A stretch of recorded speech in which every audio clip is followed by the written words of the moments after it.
noite a todos. O meu nome é Marco Antônio Negrão, eu sou da cidade de Curitiba, frequento o Centro Espírita Ildefonso Corrêa e também sou funcionário da Federação Espírita do Paraná. Agradeço o convite do trabalho para a noite e vamos então à nossa apresentação do nosso resumo, né? Para que a gente possa então ir trabalhando com esse capítulo 4. Procurarei ser o mais objetivo possível, porque esse capítulo, como ele fala de planejamento, né?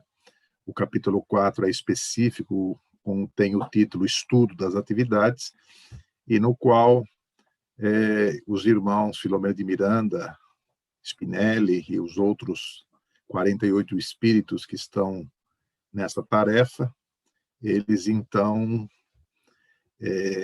trazem uma série de informações para nós.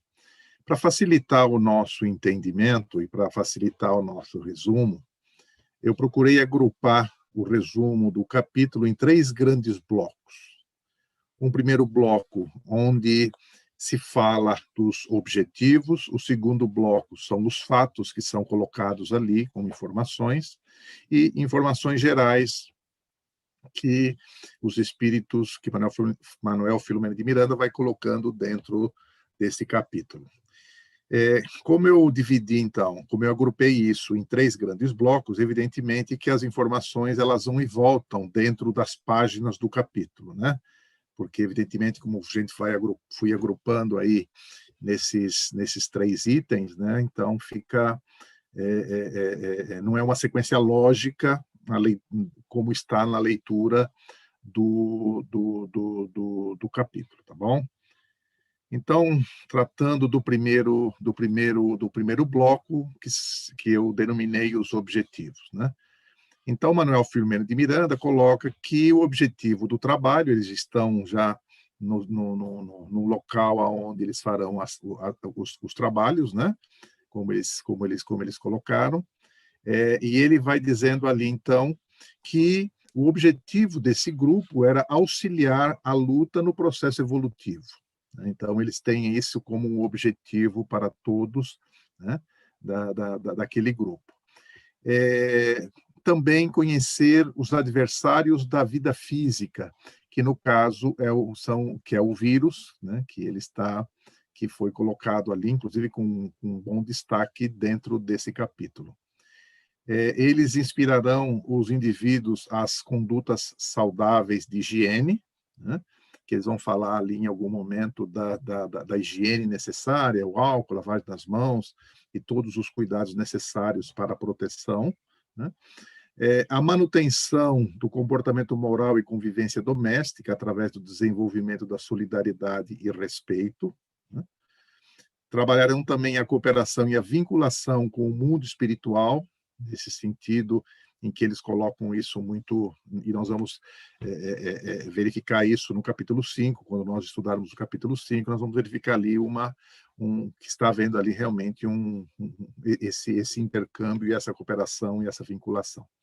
Um outro aspecto que eles têm como objetivo é apressar os ajustes para atingir a paz e a limpeza da psicosfera do planeta, através da transferência para outros locais adequados ao processo evolutivo daqueles irmãos, que então estariam fazendo essa passagem que nós já lemos alguma coisa no primeiro e segundo capítulo, até o terceiro capítulo, né? E no quarto capítulo, então, eles estão colocando isso claramente, que é esse objetivo, então, que é esse processo de limpeza, e como foi colocado também nos outros capítulos, né?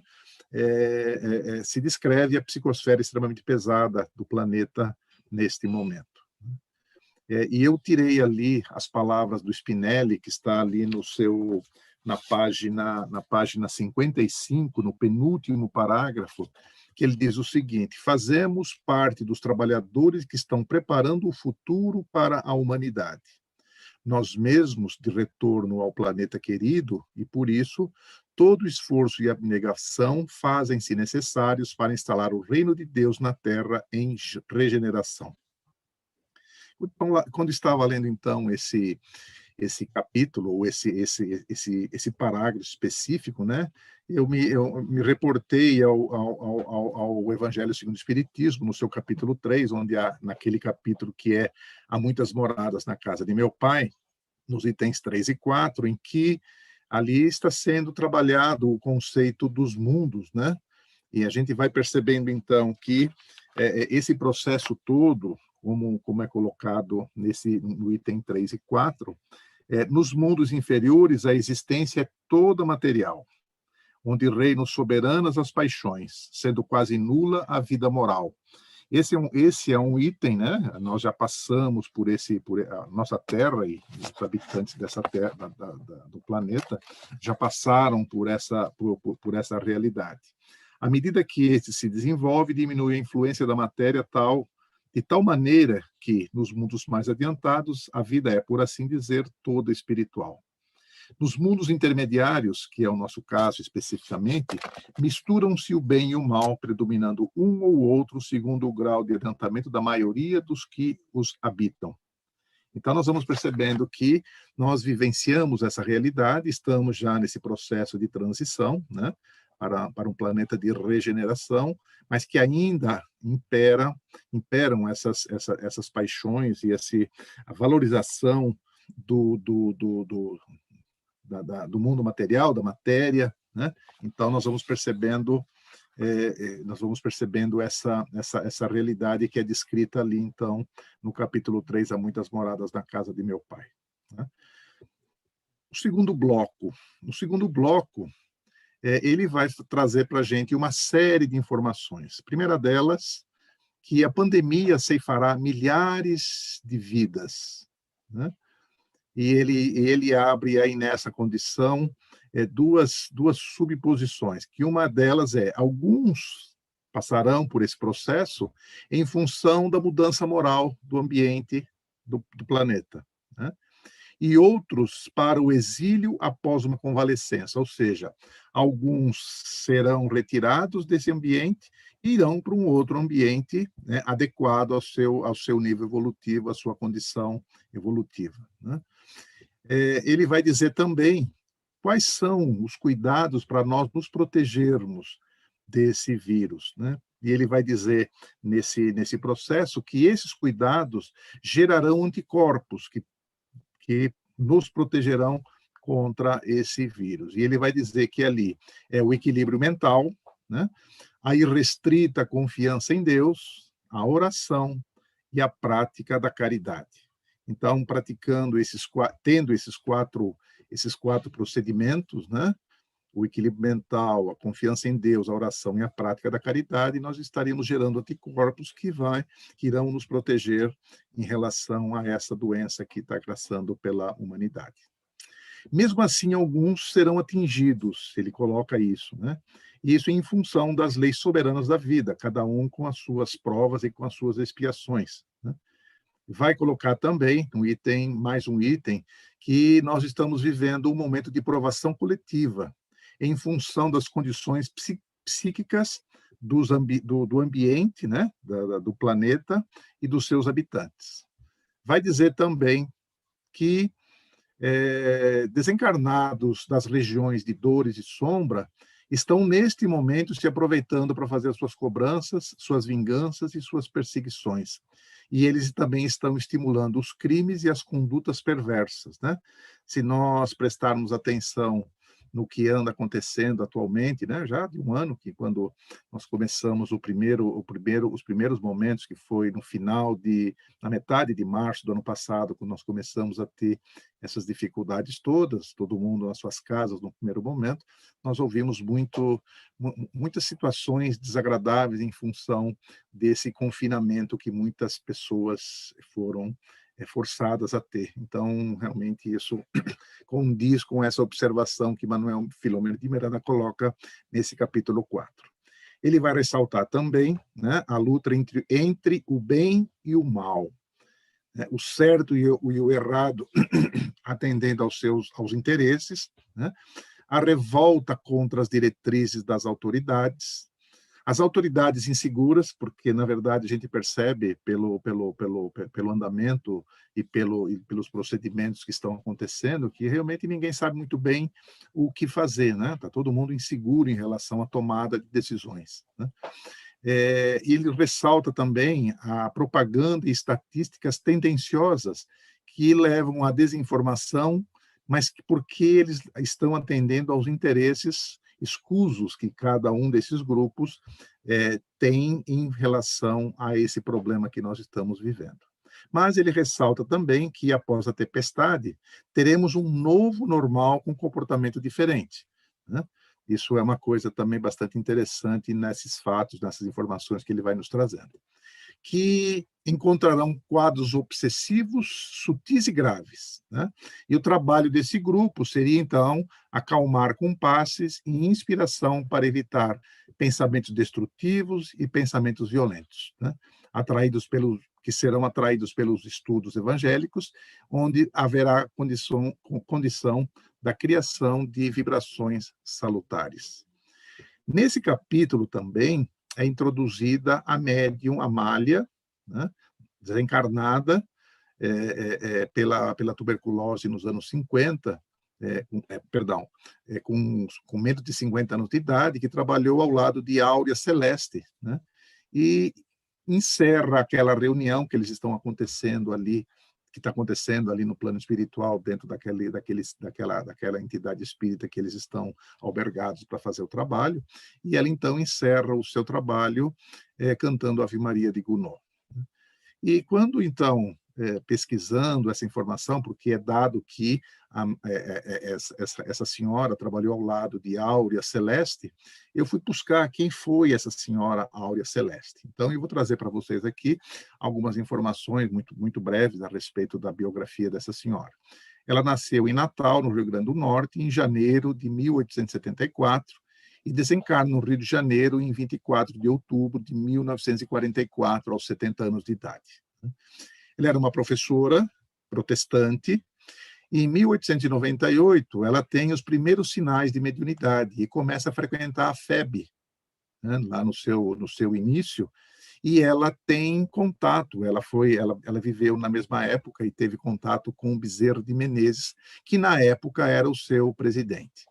Trabalha na doutrina com Bezerra e depois também com Bittencourt Sampaio, que também foi um dos presidentes da FEB naquele momento. Essa senhora foi conferencista, poetisa, escritora e adotou o nome de Áurea Celeste. Foi médium de incorporação, audição, vidência, psicografia, curadora, intuitiva e a faculdade de bilocação, que ela foi vista em diversos lugares, e existem alguns relatos que foram constatados que ela realmente estava naquele ambiente e estava também num outro ambiente no mesmo momento, né? Ela dedicou-se à beneficência e fundou o Asilo Espírita João Evangelista, no Rio de Janeiro. Essas informações, para quem quiser, evidentemente fiz um resumo muito breve da vida dessa senhora, né? Mas quem desejar maiores informações, esses dados estão definidos lá no site da FEB, da Federação Espírita Brasileira. Como informação, Manuel Firmino de Miranda traz muitos dados a respeito do coronavírus, né?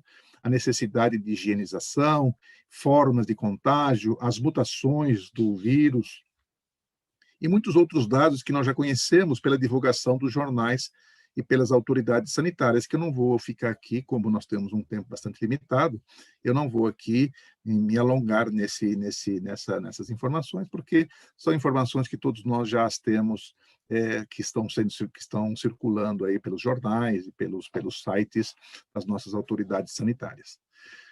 Como o nosso tempo é muito curto, achamos por bem não entrarmos em detalhes em relação a isso.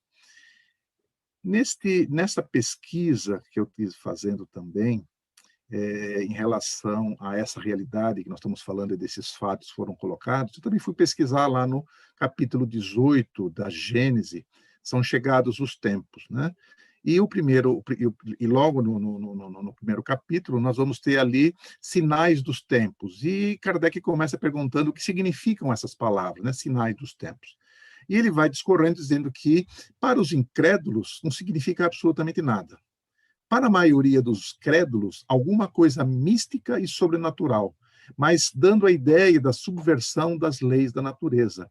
E ele então faz essa observação que ambas estão erradas, porque uma nega a providência divina e a outra a perturbação das leis da natureza, que são leis derogadas pelo Criador, né? E esses sinais dos tempos, né, eles significam o cumprimento dessas leis, né? Tudo na criação é harmonia. A Terra está submetida à lei do progresso, a progressão física pela transformação dos elementos e moralmente pela depuração dos espíritos encarnados e desencarnados que a povoam. E ele vai dizer, então, que a mudança ocorre de duas maneiras. A primeira maneira, uma maneira lenta e gradual, e uma segunda brusca, né, que nós conhecemos todos esses aspectos. O progresso se cumpre pelas leis da natureza e, como são obra eterna da sabedoria divina, não são caprichos de Deus, e quando a humanidade atingir determinado grau evolutivo, os tempos terão chegado.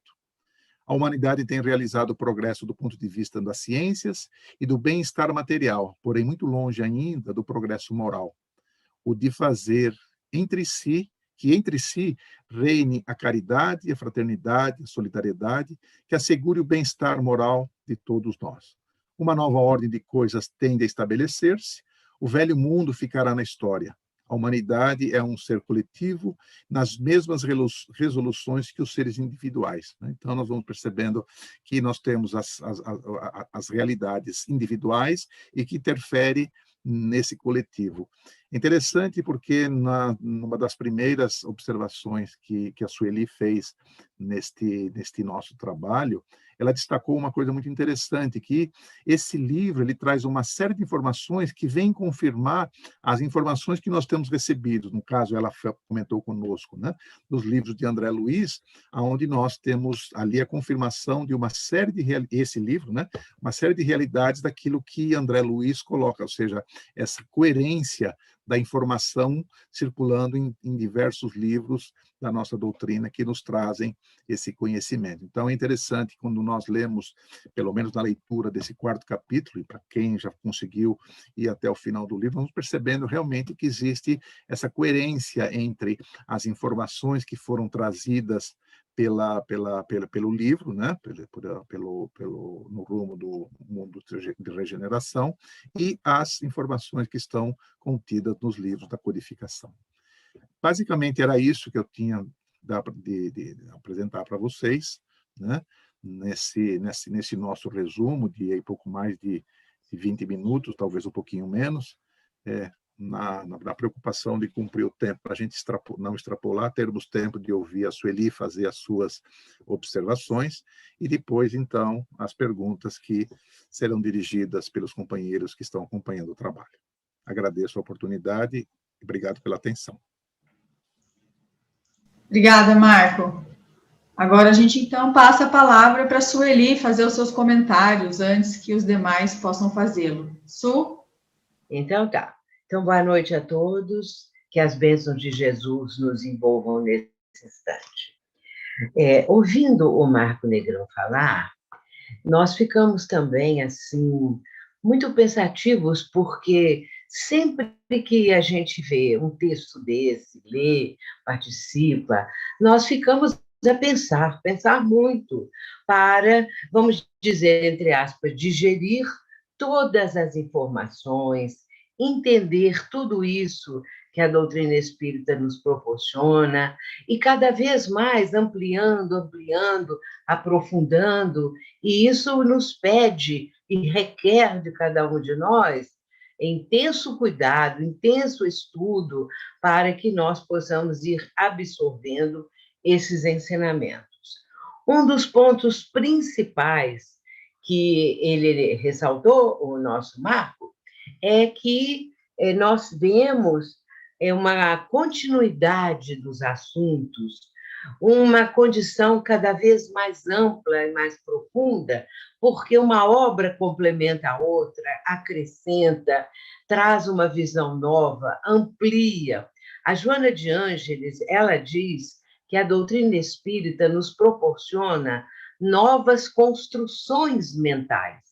Isso é muito interessante, essa fala dela, porque realmente novas construções mentais que nós antes sequer imaginávamos. Com o Espiritismo, à medida que nós vamos tomando conhecimento de tudo isso que ele nos está proporcionando, essas obras, esses benfeitores espirituais que vão ampliando, como nosso Emmanuel, e agora também Manuel Filomeno de Miranda, André Luiz também anteriormente, e assim por diante. Mas a gente vê nisso uma programação fantástica, uma programação espiritual que nos enternece e também nos surpreende, porque é de uma perfeição, e não podia ser de outra forma, porque obedece às leis divinas.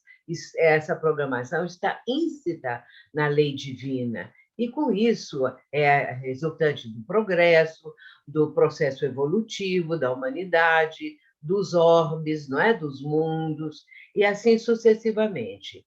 E, por isso, nós nos sentimos gratificados, porque estamos recebendo isso, estamos compreendendo. E hoje estamos aqui com um grupo que tenta, que quer, que procura aprofundar, e cada momento, cada dia, cada reunião dessas, saímos daqui com mais entusiasmo, com mais alegria no coração e sabendo um pouquinho mais. Ainda que seja assim, em gotas homeopáticas de conhecimento, não é? Então, nós vamos aprendendo, nós vamos aprofundando. Mas uma dessas coisas que até eu também ia abordar na resposta à pergunta que vai ser feita, possivelmente voltada para esse mesmo item, não é? Esse que nós estamos estudando, é a questão dos mundos serem solidários. Eu, quando li isso a primeira vez, eu fiquei exultante, porque eu achei tão maravilhoso você pensar que o universo, essas galáxias, esses mundos, esses orbes, os planetas, tudo isso, eles são solidários entre si. Tudo, tudo. Há uma solidariedade fantástica. É por isso que, certa feita, há séculos atrás, milênios, uma galáxia como a do Cocheiro, que estava com uma dos seus planetas, Capela, num processo como esse atualmente do nosso país, do nosso mundo, com esse momento de transição, esse momento em que seria necessário que fossem tirados do planeta, vamos dizer assim, enviados, não é?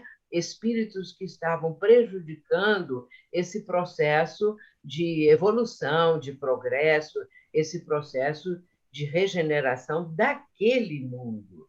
E com isso foi resolvido que eles viriam para o planeta Terra, que, embora bastante atrasado ainda em comparação com Capela, era um mundo que poderia ajudar, porque aqueles espíritos, vindo para a nossa condição aqui planetária, iriam aprender muita coisa, iriam começar uma nova vida e, com isso, uma mudança fundamental nas suas existências.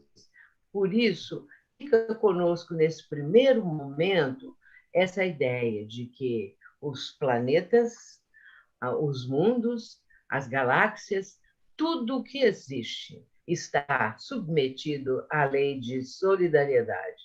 É uma lei de amor, uma lei de progresso, uma lei que o Pai instituiu para que assim possam os mundos e, vamos dizer assim, aonde estão as humanidades, cada vez mais progredir. Depois nós vamos falar mais sobre isso.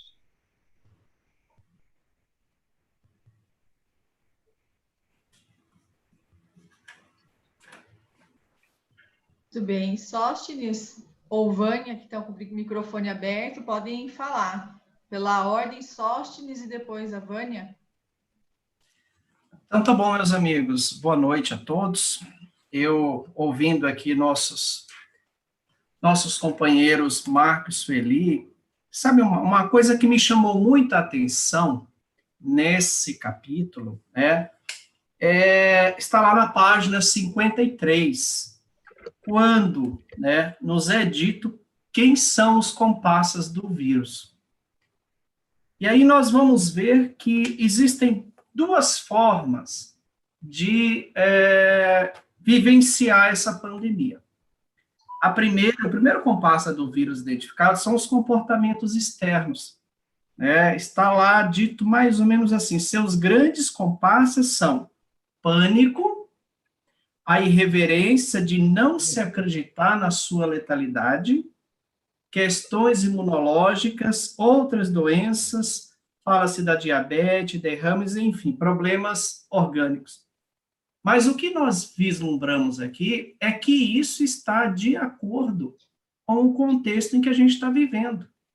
Esse pânico, esse medo, vimos no capítulo passado que isso foi propagado, né, muitas vezes lá no início pela mídia. Então, esse medo aflitivo, ele é um dos amigos, né, para que esse vírus se propague. E os comportamentos morais, esses que já estão estabelecidos, né, na sociedade e que fez com que essa pandemia, esse vírus, que é inócuo, ele acaba, né, se propagando mais rapidamente. E também é interessante observar que as condutas morais e condutas espirituais, elas fornecem a energia mantenedora do vírus, né? Ele fala que as condutas morais e espirituais dos seres humanos. Isso, a ótica da espiritualidade, faz com que nós espíritas tenhamos um preservativo a mais, infelizmente, né? Além da maioria da sociedade. Quando eu digo infelizmente, é porque bom seria se todos acreditassem na vida espiritual.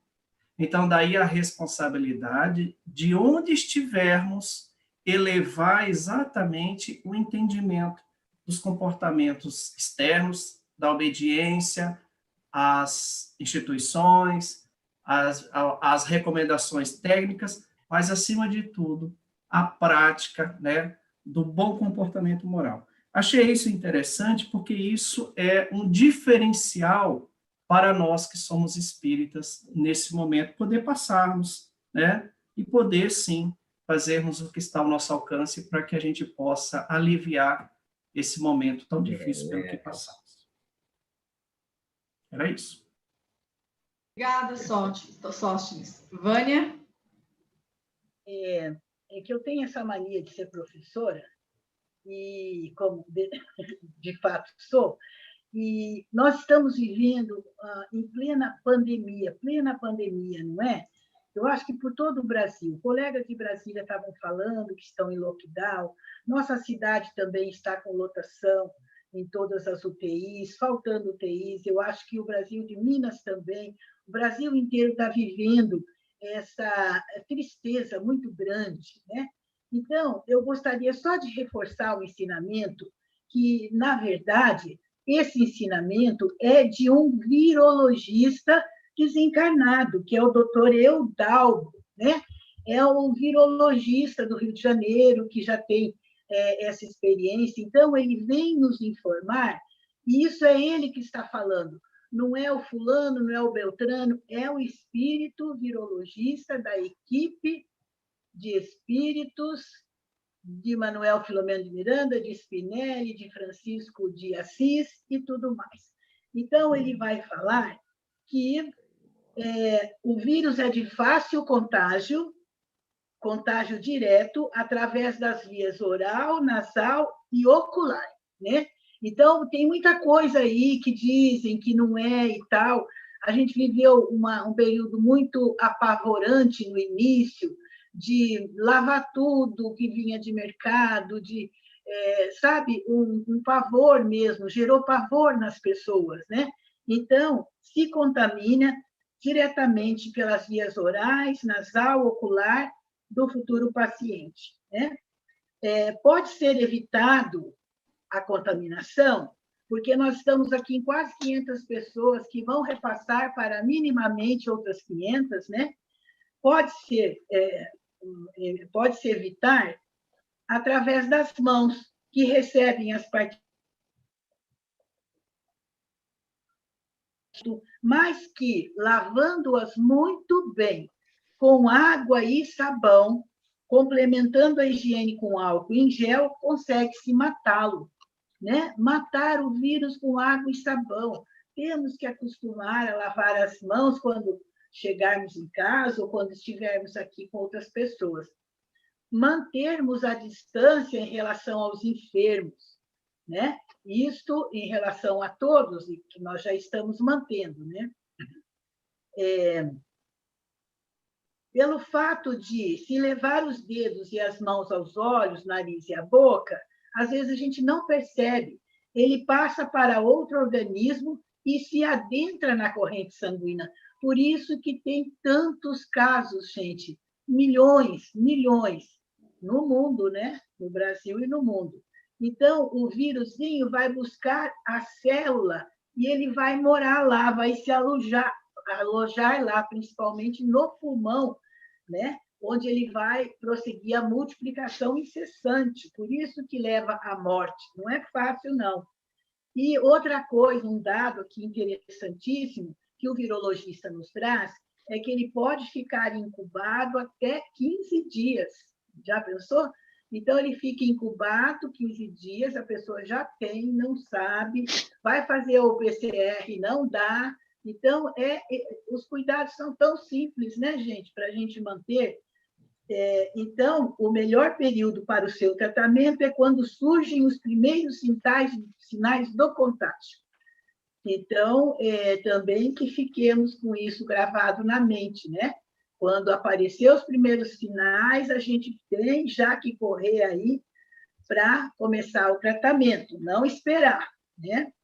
E, por fim, eu gostaria de reforçar aqui, eu não sei se vai ter perguntas relativas a isso, que o benfeitor daí é o Spinelli, né?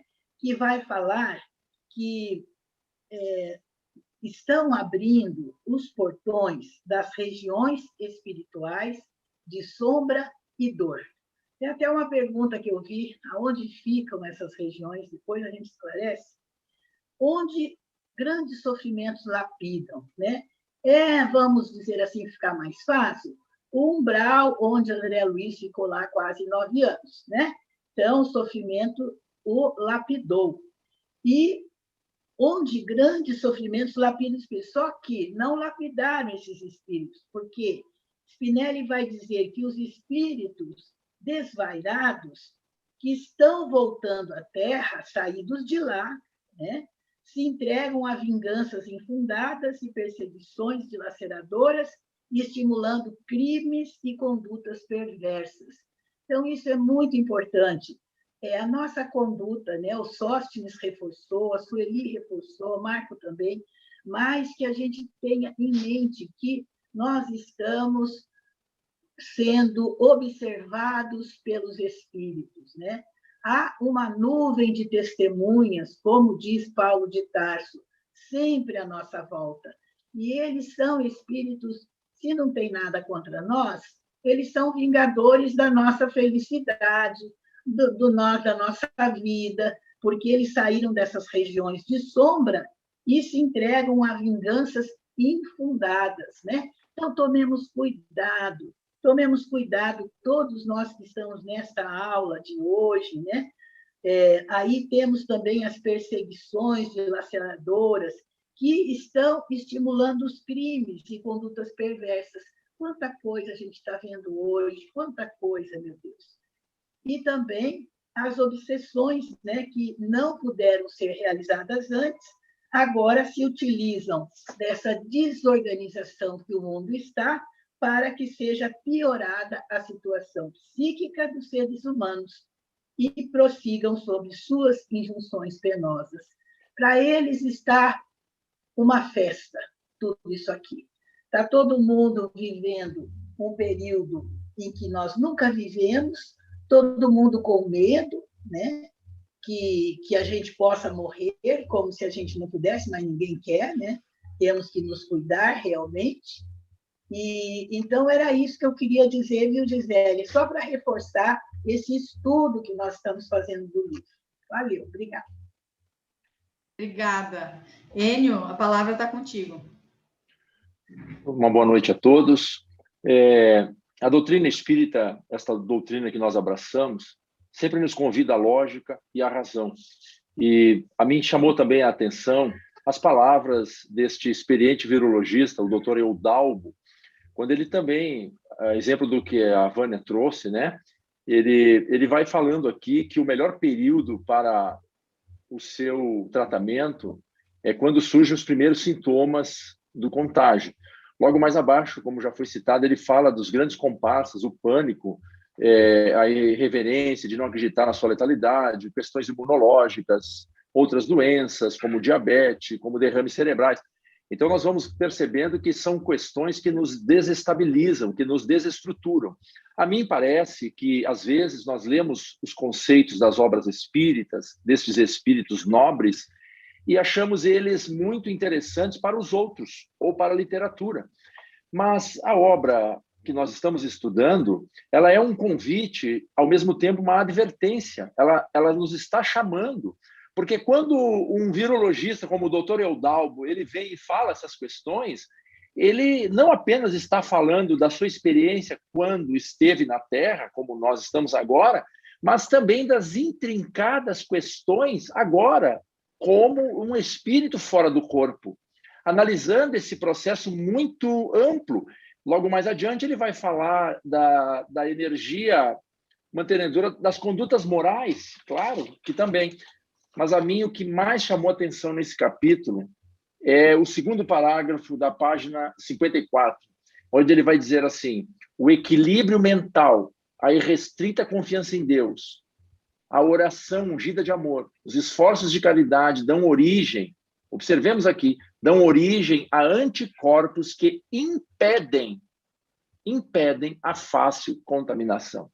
Ou seja, ele está nos chamando a atenção para questões que nós já sabemos, que o cérebro humano é um dínamo gerador e que, se nós não cuidarmos dele, ele pode se desviar de caminho. Então, muitas vezes, essa questão dos obsessores, dos inimigos, dos cobradores, muitas vezes nós somos o nosso maior inimigo, porque nos deixamos tomar por essas questões do mundo exterior, nos trazendo medo, nos trazendo desequilíbrio, e nós sabemos, porque a ciência comprova, que o nosso sistema imunológico, diante de determinados cenários, ele baixa a níveis muito baixos que nos expõem aos contágios, às contaminações.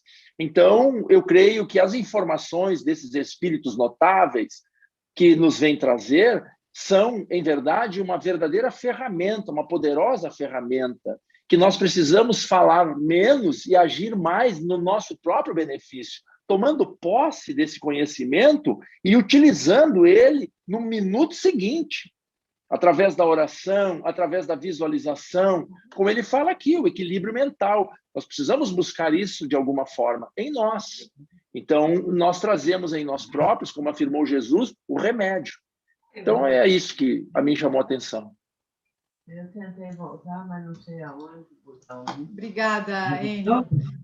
Fazendo uma ligação rápida aí do que você destacou e também dessa questão das notícias nem sempre verdadeiras e do pânico e do pavor, realmente a gente percebe que quanto mais notícia a gente assiste ou lê ou ouve, mais desesperado a gente fica e acaba se esquecendo do antídoto, que é a prece, que é a comunhão com os benfeitores, o pensamento elevado, e algo tão simples que está tão perto de nós que às vezes a gente não consegue enxergar. Então, que a gente possa se lembrar, né, que a gente tem em mãos essa, digamos, vacina. Então, agora nós, não sei se alguém mais gostaria de falar alguma coisa, se gostaria de falar alguma coisa, não.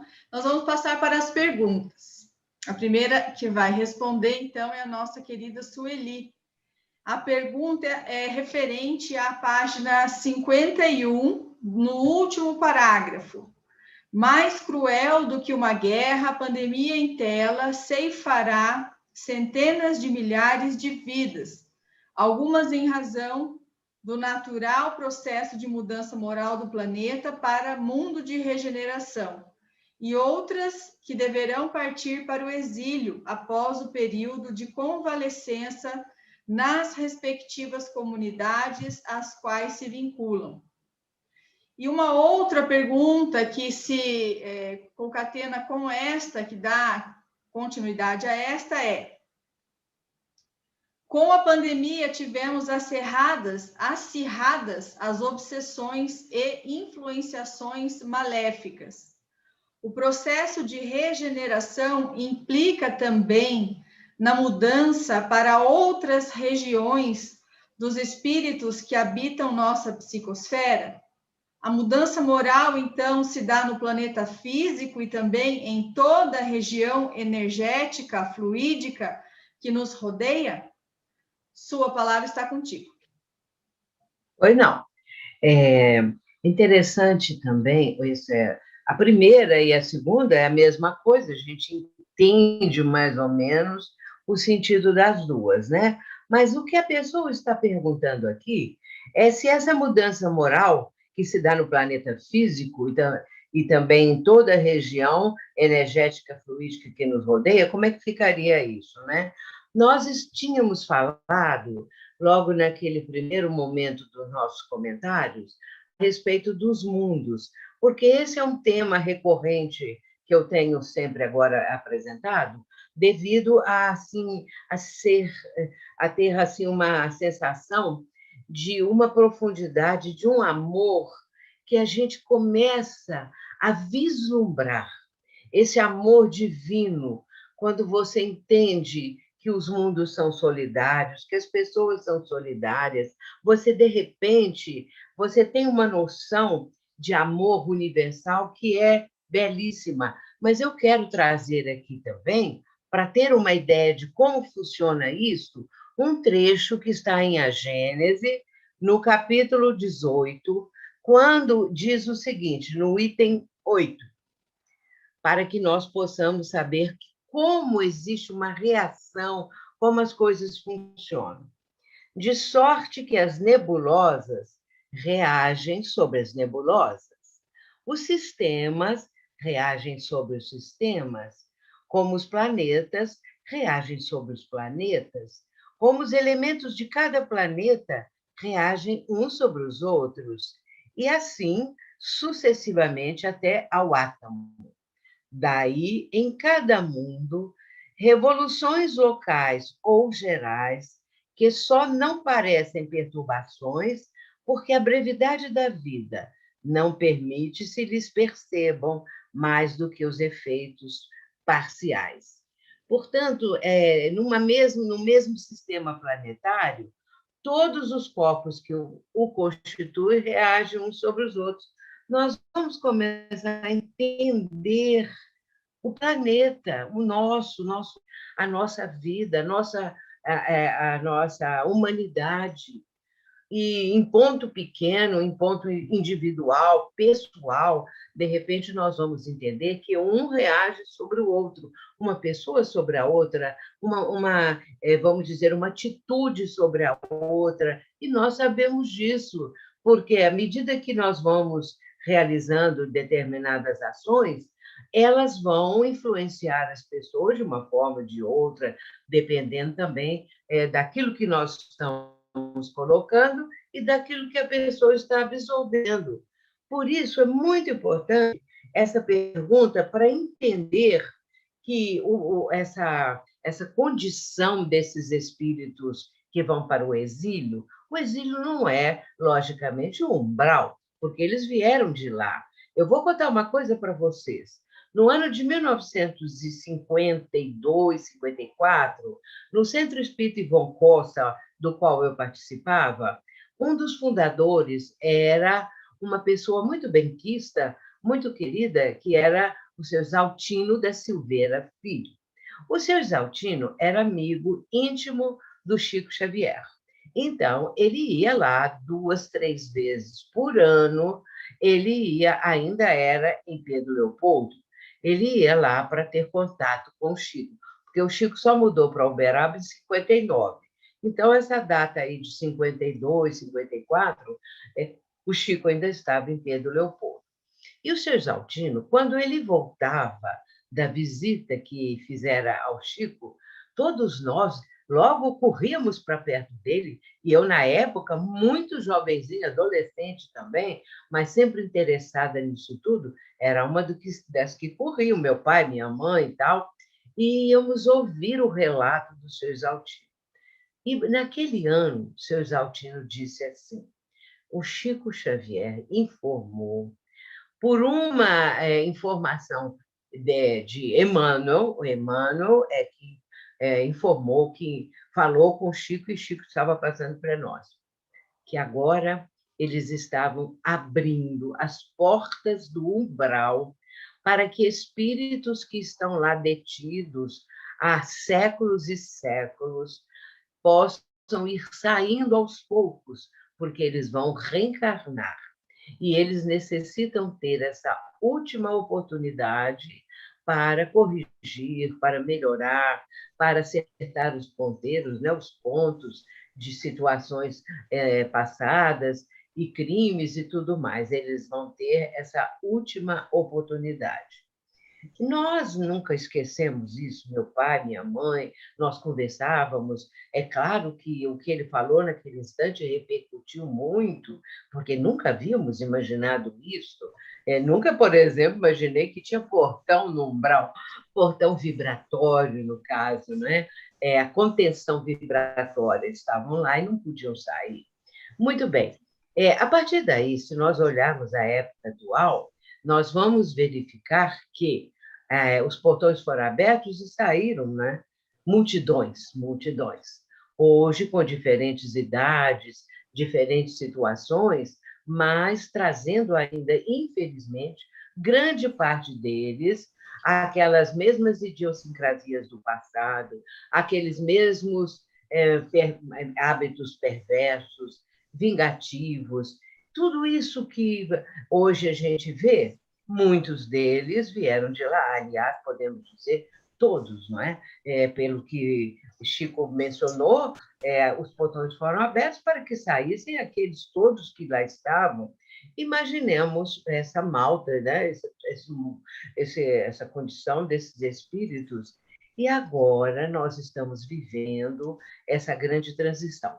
A grande transição também foi prevista ao longo de milênios. Havia já uma ideia, uma noção e um ensinamento que isso iria acontecer, que um dia uma grande transformação aconteceria no orbe terreno. E muitas coisas seriam modificadas, melhoradas, e assim por diante. Hoje em dia, nós estamos vendo isso. Esses espíritos que estão destoando dessa condição que o planeta agora está assumindo, vai aos poucos assumir, eles vão para o exílio, porque senão não aconteceria o mundo de regeneração.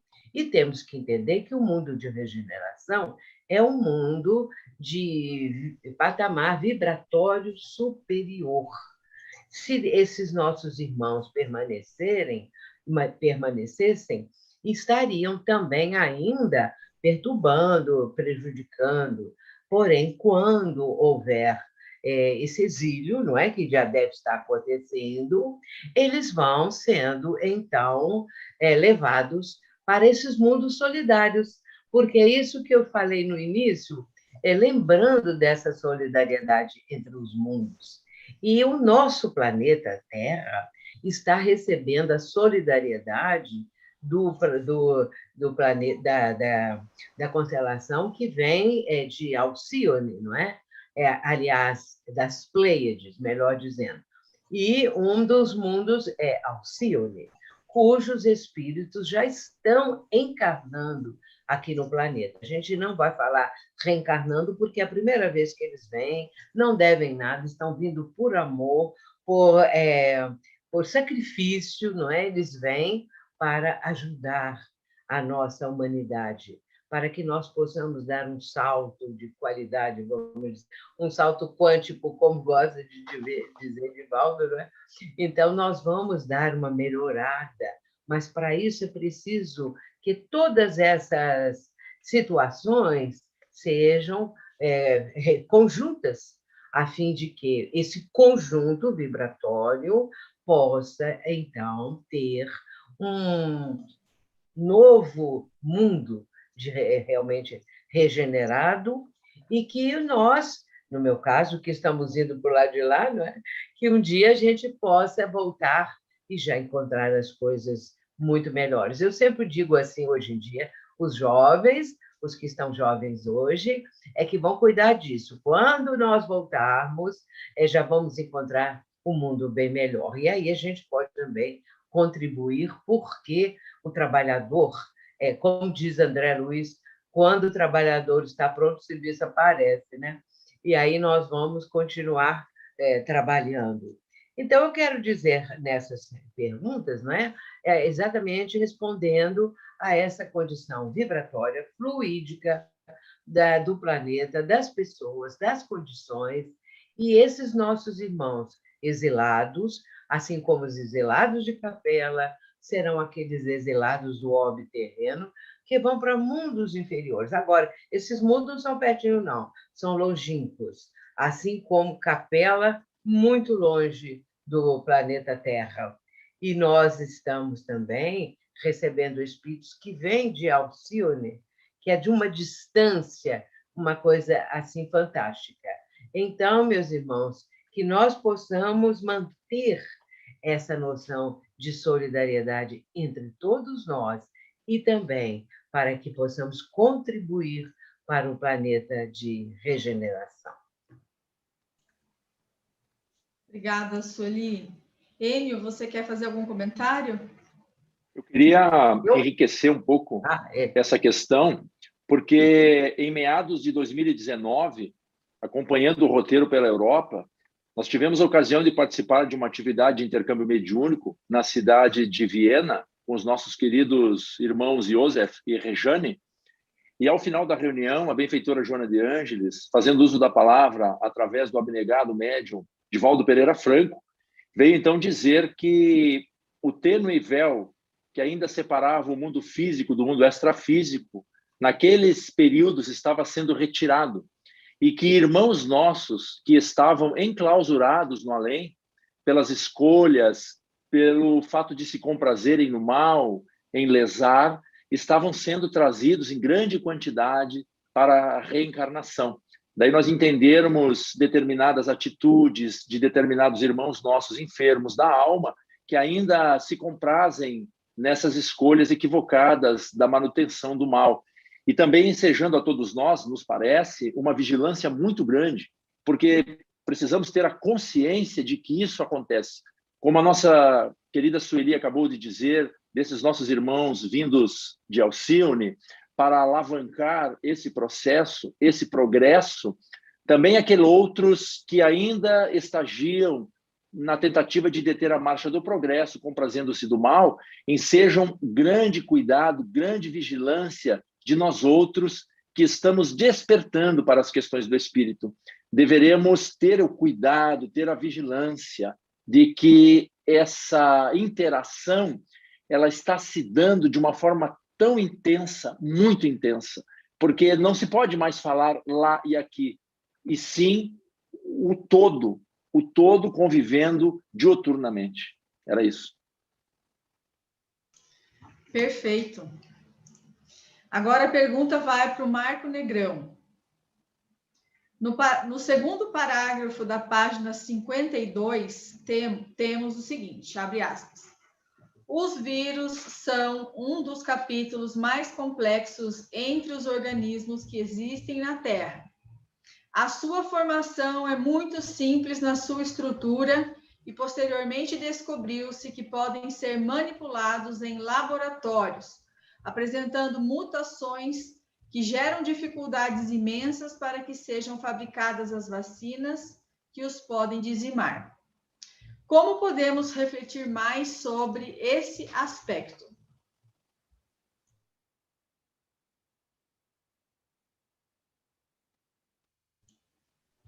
Desculpe, meu microfone estava fechado. Tudo bem, não tem problema. Eu acho importante nessa pergunta, é uma reflexão que a companheira está pedindo, né? Ou a pessoa que fez a pergunta e a observação. Então, é uma reflexão que eu acho importante frisar, que é a minha reflexão. Tá? Analisando o livro e as informações nele contidas, a gente pode refletir sobre alguns aspectos. E eu colocaria 3 aspectos. O primeiro deles, o livro No Rumo do Mundo de Regeneração, de Manuel Filomeno de Miranda, ele comenta o tempo todo sobre as imperfeições da humanidade que ainda teima em manter-se distante dos ensinamentos do Cristo. Se nós olharmos a pergunta 918 do Livro dos Espíritos, né, que diz que a pergunta é por que indício se pode reconhecer em um homem o progresso real que lhe elevará o espírito na hierarquia espírita? E o Espírito Verdade vai dar ali uma série de informações, uma série de indícios, né, de como se reconhece o homem nesse progresso real, nessa hierarquia. E lá ele vai dizer que o espírito prova a sua elevação quando todos os atos da sua vida corporal representam a prática da lei de Deus, e quando antecipadamente compreende a vida espiritual, que nada mais é do que aquilo que nós estamos falando praticamente nessa hora que nós estamos juntos aqui, né? E principalmente ele encerra, nós lemos a pergunta, né? Ali se encerra com esse parágrafo, para esses indícios, né? Respeitem, enfim, em seus semelhantes todos os direitos que as leis da natureza lhes concedem, como quer que os mesmos direitos lhes sejam respeitados, né? Tá aí o ensinamento do Cristo que nós, como humanidade, ainda não conseguimos fazer ao outro o que eu gostaria que ele me fizesse. E Manuel Filomeno de Miranda, então, nos informa que o vírus veio para nos despertar para as coisas da vida espiritual, que a humanidade ainda está voltada para a realidade material, né? Nós vivemos numa sociedade consumista. Um outro aspecto que eu gostaria de ressaltar nessa reflexão, que foi pedida na pergunta, eu não estou afirmando que o coronavírus seja o resultado de uma experiência mal sucedida que saiu do controle. Não é isso que eu quero, não tenho informações para fazer essa observação, né? Mas pegando, vamos dizer assim, a ficha corrida da humanidade nos últimos séculos, né? Nós vamos vendo que o homem tem se utilizado da arma biológica em suas guerras para suplantarem os seus adversários. Na antiguidade, os assírios utilizavam-se para envenenar rios e fontes de água. Quando eles faziam, então, os seus cercos, eles envenenavam os rios e fontes jogando animais mortos, né? No século XIV, na Ásia, aqueles que cercavam as cidades para fazer, né, para dominá-las, eles utilizavam o corpo de soldados mortos pela peste negra e jogavam isso nas cidades. E esses corpos, então, dentro dessas comunidades, eles disseminavam essa doença e que derrotavam os inimigos, né? Daí a peste negra chega na Europa, que causou grandes epidemias, uma das maiores epidemias da humanidade. Se nós olharmos a energia nuclear, que está contida nos átomos, e que pode ser utilizada para o bem ou para o mal, foi inicialmente usada para o mal, infelizmente, né? O desenvolvimento da bomba atômica, e que depois, a seguir, né, trouxe como um efeito colateral, e aqui eu coloco entre aspas, trouxe o bem, porque é através dessa tecnologia que nós temos aí o tratamento de determinadas doenças com radiação, que é o mesmo princípio, né? Quando nós olhamos, então, nesse aspecto, na pergunta 634 do Livro dos Espíritos, a pergunta é a seguinte: por que está o mal na natureza das coisas? Falo do mal moral. Não podia Deus ter criado a humanidade em melhores condições? E a resposta que o Espírito Verdade dá: já te dissemos, os espíritos foram criados simples e ignorantes. Deus deixa que o homem escolha o seu caminho. Tanto pior para ele se toma o caminho mau. Mais longa será a sua peregrinação. Se não existissem montanhas, não compreenderia o homem que se pode subir e descer. Se não existissem rochas, não compreenderia que há corpos duros. E é preciso que o espírito ganhe experiência. É preciso, portanto, que conheça o bem e o mal. Eis porque se une ao corpo. Então, quando nós olhamos essa resposta, né, em relação à pergunta que foi colocada pelo dos nossos companheiros desse nosso trabalho, nós vamos percebendo que isso tudo faz parte desse processo de crescimento, esse processo de evolução, e que o mal existe pela falta, pela ausência do bem, porque nós ainda, como humanidade, nós ainda temos uma série de dificuldades para aplicar esse ensinamento do Cristo. Eu colocaria como terceiro aspecto, né, olhando do ponto de vista das expiações coletivas com relação a esse vírus. Quando refletimos sobre as consequências das expiações, temos no Livro dos Espíritos duas perguntas que são muito instigantes, né, que acho que todos já devem ter estudado, que é a 739 e a 740, que eu acho que a gente poderia, depois, com mais tempo, nós poderíamos estudá-la. Então, quando nós vemos esse processo todo, isso está ligado sempre às nossas escolhas. O homem escolhe o seu caminho. Se foi por manipulação do vírus, e isso está fazendo com que os cientistas descubram novas maneiras de vencê-lo. Mas será que o vírus já cumpriu o seu papel? Será que as mutações não são necessárias para que o processo continue? E aí eu estava, logo que começou essa pandemia, lógico, as notícias já associavam essa nossa pandemia àquela pandemia da gripe espanhola que aconteceu no mundo entre 18 e 1920, né? E que ela teve também 3 ondas de contágio, sendo que a segunda, que aconteceu em agosto de 1918, foi a que criou o maior problema. Então, quando a gente olha essas realidades que nós estamos vendo hoje e acompanhando o que já aconteceu no passado, nós vamos percebendo que, na verdade, são ciclos que vão retornando. E interessante também que as dificuldades encontradas naquele momento lá, no início do século XX, de 1918 a 1920, os problemas eram os mesmos: falta de leito, problema de isolamento social, desrespeito às recomendações das autoridades sanitárias.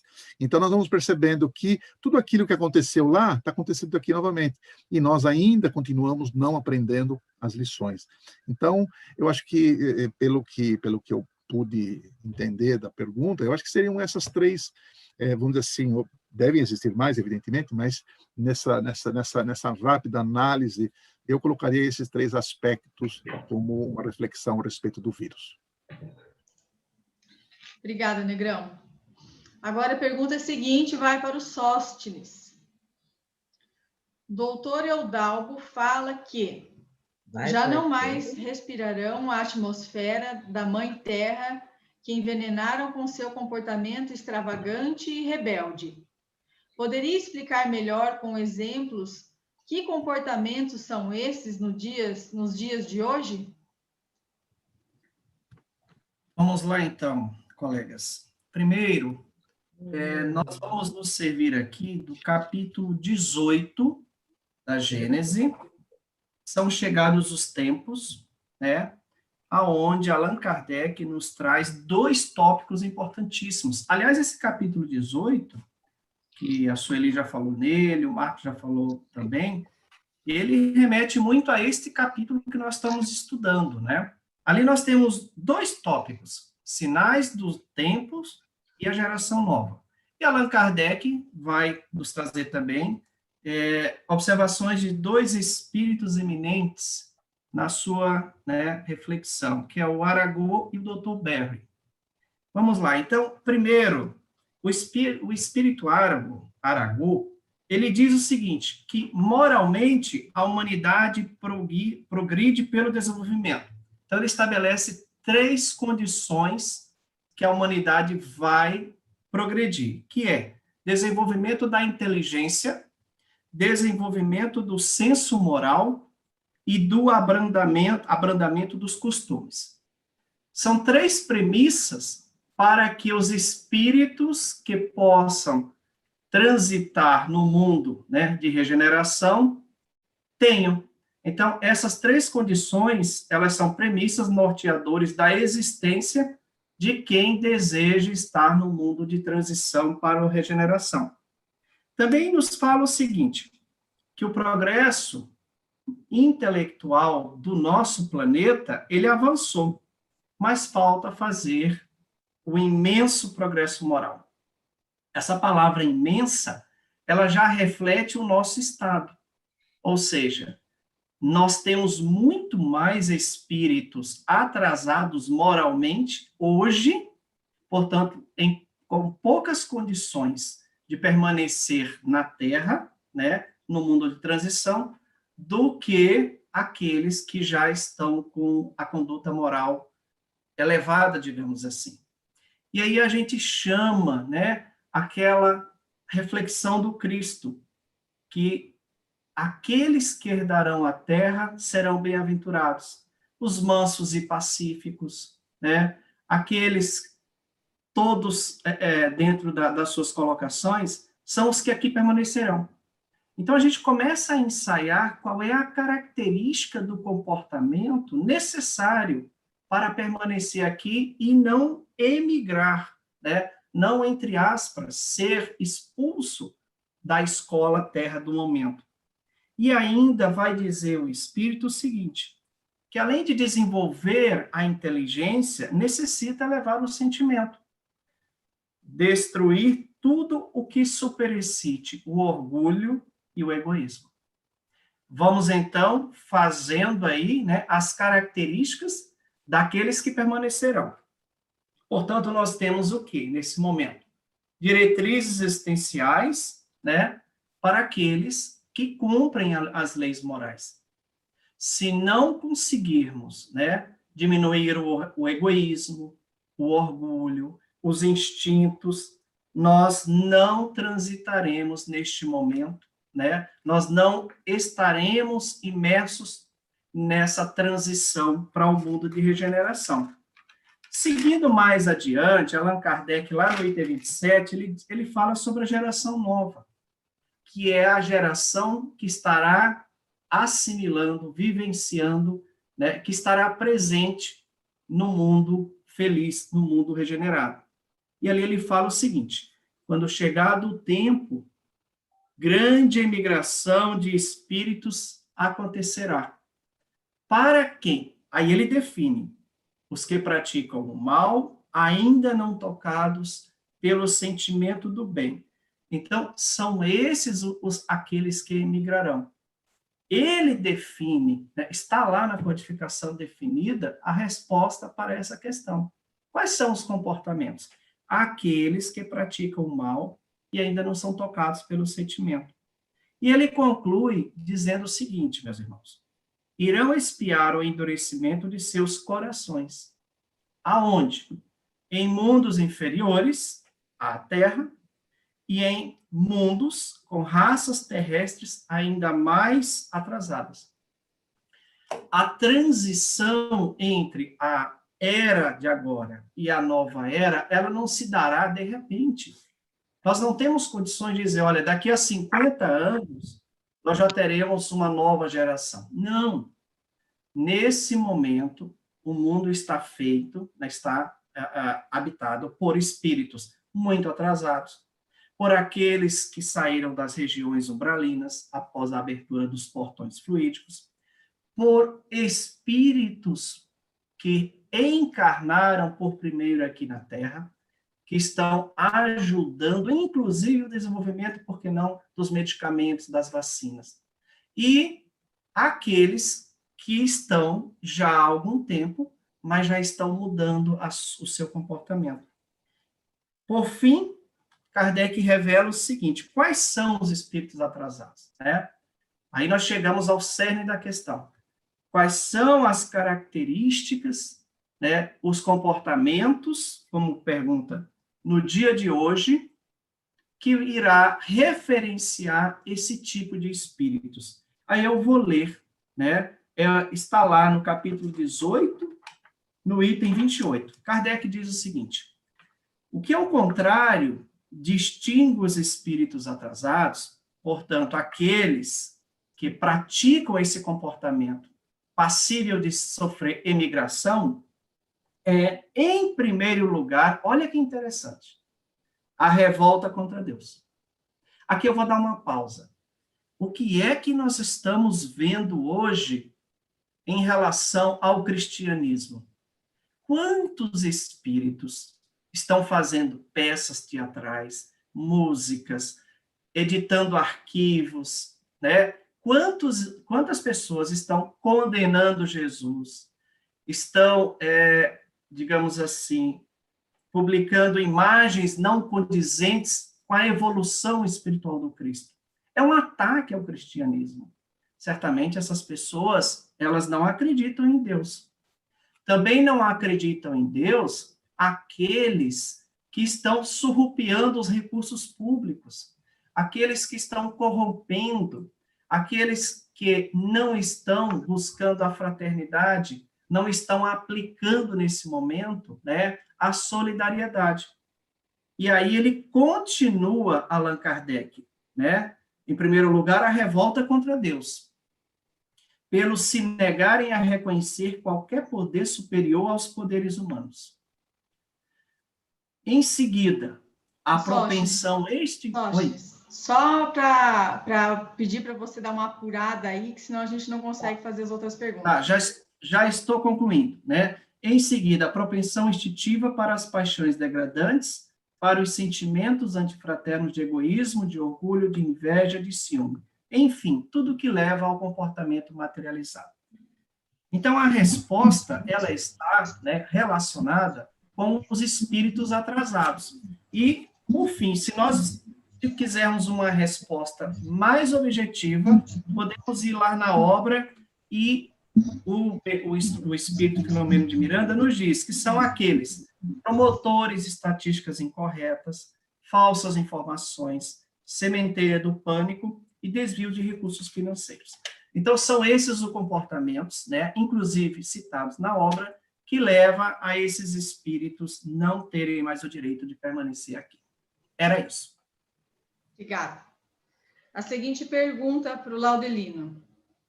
Sobre o vírus, no capítulo 4, é referido que o melhor período para o seu tratamento é quando surgem os primeiros sinais de contágio, e que seus grandes comparsas são o pânico, a irreverência, de não se acreditar na sua letalidade, questões imunológicas, outras doenças. Podemos dizer que esta informação embasa a ideia de que os tratamentos precoces deveriam ser utilizados? Boa noite, amigos. Sim, mas me permita aprofundar um pouquinho, lendo uma parte do livro, na página 55, o segundo parágrafo, que diz o seguinte: lamentavelmente, as criaturas frívolas estão debatendo-se na revolta ante as injunções e regras impostas por autoridades inquietas, inseguras nas decisões corretas, disputando compensações nos cargos que exercem, sem a real preocupação com a saúde das pessoas, estatísticas incorretas, atitudes e propagandas do mal se alastrando, mediante a urdidura de informações falsas, com o objetivo de colheitas extravagantes para ganhos absurdos, sementeira do pânico, e ao lado da enfermidade perversa, danos psicológicos de complexa recuperação. Eu falo isso porque são tantas informações incorretas, estimulando o pânico coletivo, que nós acabamos perdendo algumas informações básicas para o tratamento de qualquer tipo de patologia. Me permitam fazer uma pequena reflexão a respeito. Quando nós falamos de um tratamento, nós podemos dividir ele em algumas etapas. Um tratamento preventivo, o tratamento precoce, o tratamento hospitalar e o tratamento intensivo. Quando nós falamos de um tratamento preventivo, não trata-se de um tratamento onde eu vou me colocar à disposição de inúmeras pastilhas e medicamentos. O tratamento preventivo, como coloca sabiamente Manuel Filomeno de Miranda, trata-se da boa higiene das mãos, o distanciamento, a máscara, os cuidados pessoais, vitamínicos, a boa alimentação, para que eu mantenha-se preventivamente saudável. Agora, quando coloca o Dr. Ubaldo, um pouquinho anterior, ele fala o seguinte, ó: O vírus pode ficar incubado por 15 dias e o melhor período para o seu tratamento é quando surgem os primeiros sinais do contágio. Ou seja, ali está o tratamento precoce. Surgiu os sinais do contágio. Eu preciso agora começar um tratamento, porque já existe a patologia. Mas o tratamento preventivo é o quê? A patologia não está instalada. Eu estou prevenindo para não ter a patologia. Ali, nesse momento do contágio, é importante que o indivíduo vá fazer a sua consulta médica especializada, porque daí o médico vai trazer os medicamentos necessários para o controle da patologia.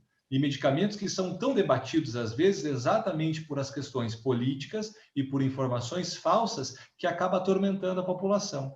Então, quando nós vemos nesse capítulo 4, teve os sinais e sintomas do contágio, inicie o tratamento precoce, porque ali estará os melhores resultados do seu tratamento. Obrigada. O próximo que vai responder agora é a próxima, Vânia.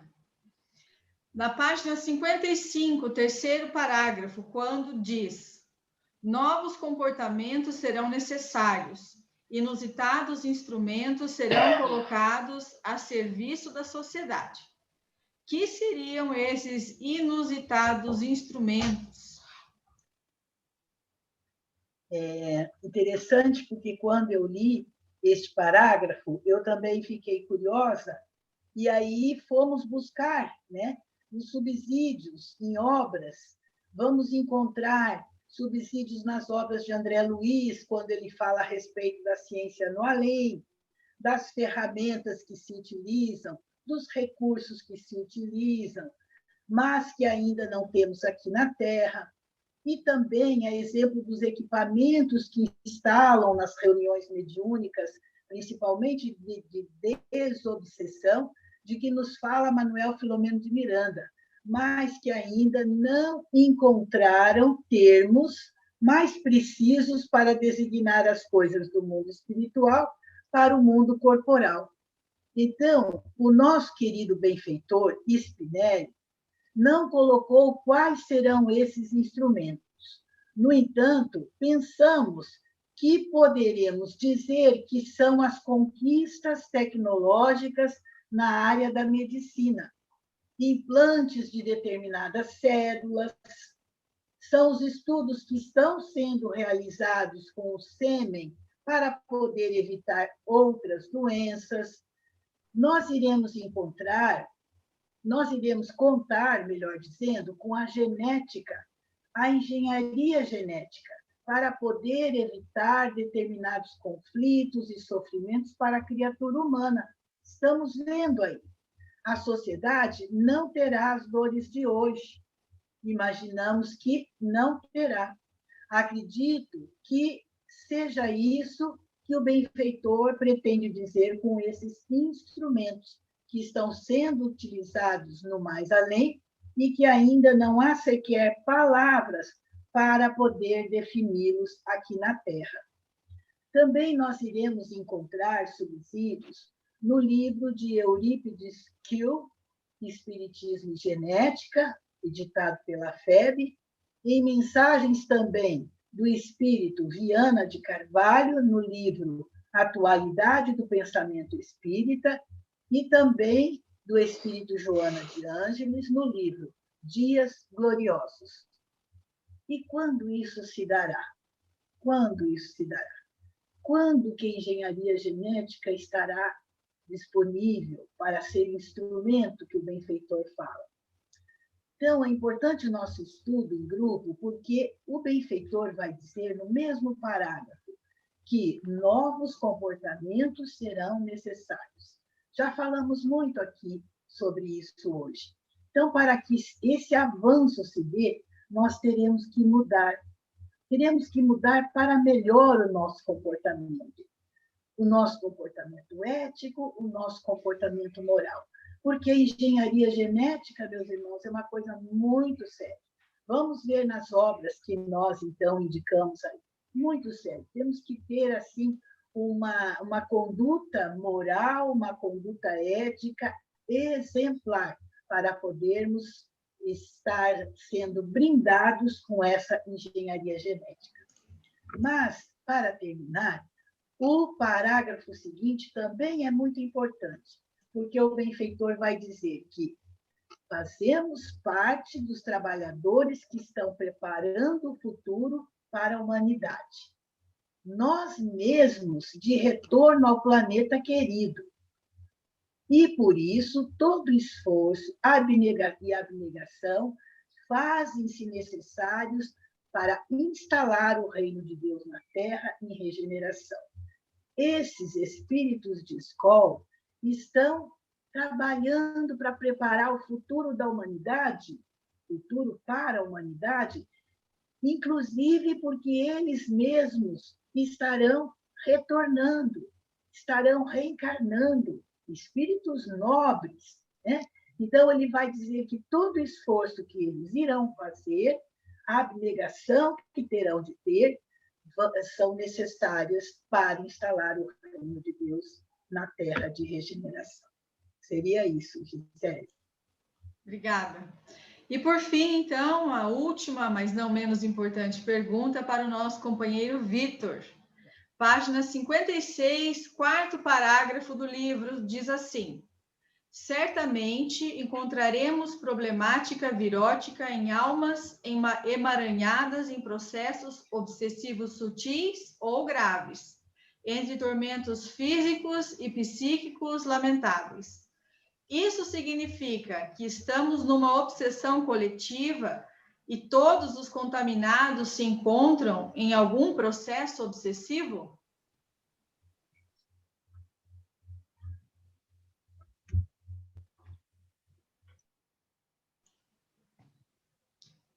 Vitor, se você estiver falando, você está com o microfone fechado. Obrigado, Gisele. Nada. Então, eu vou tentar ser o mais sucinto possível, para não ultrapassar o horário, porque tem o aspecto financeiro, vamos dizer assim, do canal. Então, não, Vitor, pode ficar tranquilo. Vitor, é brincadeira. Se passar uns minutinhos, não tem problema. É brincadeira de mineiro. Mas, então, a questão é o seguinte. Evidentemente que quem está obsidiado, quem está com problemas obsessivos, e, de repente, ele é contaminado pelo Covid-19, ele vai ser uma pessoa contaminada pelo Covid-19 com processo obsessivo. Se antes de adquirir a instalação do Covid-19 ele não tinha problema obsessivo, então ele é uma pessoa que vai ter o Covid-19 e não vai ter um processo obsessivo. Ou vai ter um processo obsessivo muito lento, né, muito suave, sutil, que é o simples, tem um mais favorável no caso de ser trabalhado, tem a fascinação e tem o processo da subjugação. Isso que Kardec estuda vai fazer parte do nosso conjunto de internalizações a respeito daquilo que a gente já traz conosco. O fato de ser contaminado ou não é um fator a mais. É a mesma coisa que a gente querer dizer que quem tem câncer, ele vai ser uma pessoa que está contaminado pelo câncer e vai ser obsidiado? Não, se ele era obsidiado antes da doença o atingir, ele vai ser um canceroso já com processo obsessivo. Então, é nesse ponto. Então, a gente tem que lembrar, na questão 459, o Kardec vai perguntar da influência dos espíritos em nossas vidas, a gente vai entender que é muito mais, né, conforme os espíritos respondem, muito mais do que a gente possa imaginar e que rotineiramente são eles que nos dirigem.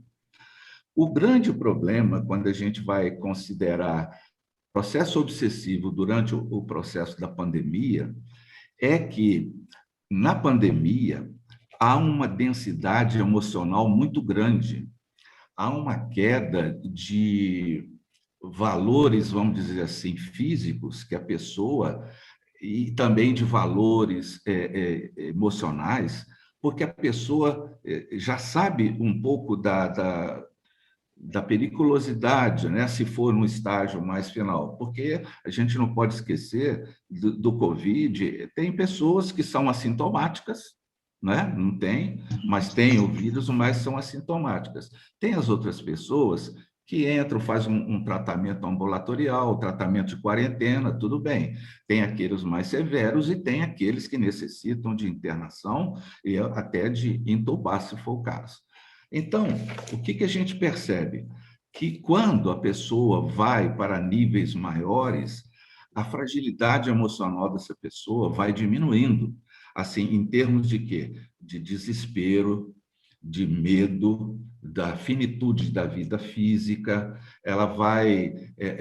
e tem aquele momento interessante, quando o médico chega para a pessoa e fala que ela vai ser entubada, e ela sabe que depois daquilo é um processo doloroso, está longe da família, ninguém pode ver. Então, essas fragilidades emocionais e físicas abrem espaços para aquela pessoa que mesmo nesse quadro não mantém uma sintonia, desse processo, ter um processo de recrudescimento.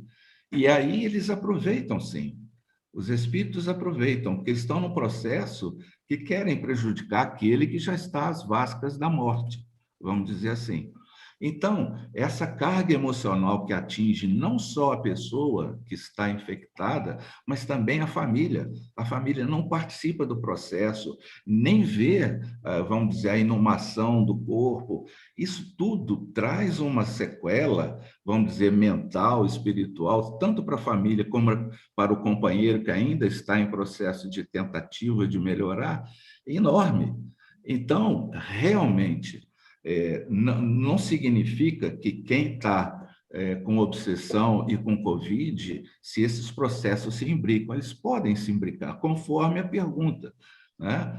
Agora, o atendimento a essas criaturas, que a gente percebe no livro de Manuel Filomeno, que esse atendimento, quando a pessoa está hospitalizada, vamos lembrar de um caso aqui na página 63, em que uma senhora... ela recebe a notícia que ela testou positivo para o Covid-19 e ela se desespera de tal maneira, isso está na 63, se não me engano. Não, 63 não, 82. Ela se desespera com a notícia que ela está infectada e, nesse desespero, o espírito que a acompanhava desde há muito se apropriou mais do psiquismo dela e ela entra num desequilíbrio total. E os benfeitores tiveram que auxiliar. Eles estavam fazendo uma visita a um hospital, Manuel Filomeno e outras pessoas.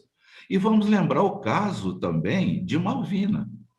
Malvina está submetida a uma pressão vibratória espiritual pesada, com dores crudelíssimas ali, e os espíritos incentivando todo aquele processo de negatividade em cima dela, ela sofrendo aquilo tudo, mas a percepção dela espiritual atenuava pela presença de benfeitores também, que sabiam do caso dela. Então, isso é atenuado. Aí a gente vai entender a questão da nossa vinculação com as correntes do otimismo, com o hábito da oração, de tentar ter o maior tipo de equilíbrio possível para facilitar que os benfeitores nos auxiliem. Não só aquele que está pacientado, vamos dizer assim, no hospital, como suas famílias. Aí vem o hábito também do culto do lar, o hábito da oração, para que eles possam fazer esse tipo de atendimento, tanto no paciente como em sua família. Então, a pergunta que foi feita é o seguinte: estamos numa obsessão coletiva? Claro que sim, todos nós estamos submetidos a esse processo pandêmico e espiritual também. E mais ainda, nós estamos na hora de mudar o nosso foco. Conforme foi dito pela Vânia, novas situações virão, novos instrumentos, novos hábitos. E isso é uma dinâmica. Nós vamos sair dessa diferente do que entramos. Não seremos mais as mesmas pessoas. Era isso que eu queria dizer. Muito obrigada, Vitor. Então, agradecemos a todos os que estiveram presentes até esse momento. Algumas perguntas, infelizmente, não conseguimos responder, mas ficarão para a próxima semana, quarta-feira, 20 horas, a sala abre às 19h30. Podem encaminhar para nós as perguntas com antecedência, aqueles que assim desejarem. Iremos estudar, então, na quarta-feira que vem, o capítulo 5.